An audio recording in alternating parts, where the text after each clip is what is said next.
What's up, guys? So today I just wanted to show you real quick how to wire up an amplifier.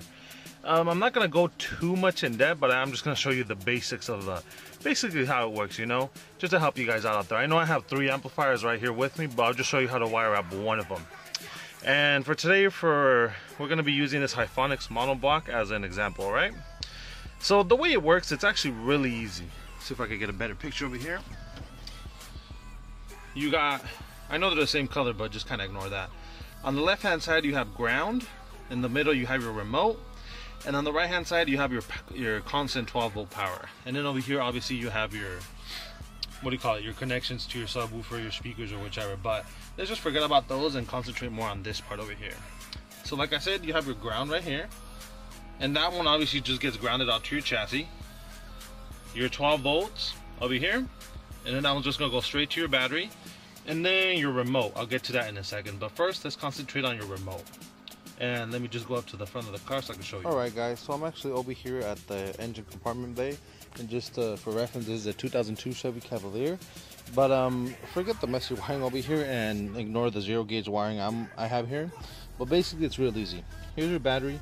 Your battery location might differ from whichever vehicle you may have. It might be over there or over there, but for demonstration purposes, this is my battery right here.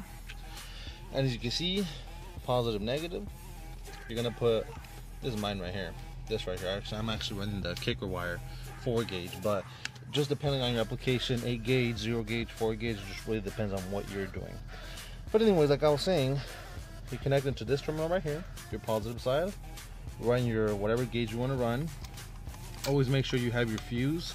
Make sure you have an inline fuse. That's for mine. I'm running a 100 amp fuse on mine, and make sure it's about 8 to 6 inches between here and this wire, just in case you don't want to short circuit your whole system or anything.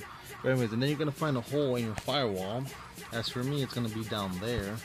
I don't know if you can see that good, but it's down there to the firewall, so you can barely see over there where it kind of goes through. But anyways, that's my wire, goes through the firewall, and I ran it through under the carpet. Let's see. Under the carpet. It's actually peeking out through here so I can show you guys. And it's over here. That's the actual cable that was up there. And ignore the distribution block, but anyways, back to this. You would basically run it over here to the one on the right. And once that's done, make sure you ground it out. That's actually my ground distribution block, but ignore that again and just ground it out to whatever bolt or stud you found. And then, like I said, the 12 volt remote, I'm actually going to explain that right now. And as for that 12 volt remote, well, it's called a remote or an ignition switch, whichever one, whatever you want to call it. Different people call it different names, but I just like to call it the 12 volt ignition. Basically what it means is that when you hit the ignition, your amplifiers will turn on as well. And usually with aftermarket stereo decks and head units, they usually in the back of it, they're going to have a little wire that says remote, and that's the one you want to tap into, and that's the one you want to run back to your amplifier where it says remote or ignition or whatever you want to call it, like I said. And that's just going to be a little, say what, 22 gauge, 18 gauge wire. It doesn't have to be anything heavy duty, because all it's doing is telling the amplifier to turn on and when to turn off. And that's all it's going to do. Alright? And if you have any questions on how to do that, actually mine's kind of peeking right there. I forgot to tuck it in. But anyways, if you have any questions on how to do that or how it works, just make sure to comment or subscribe. And let me just go over one more thing, which is the RCA cables.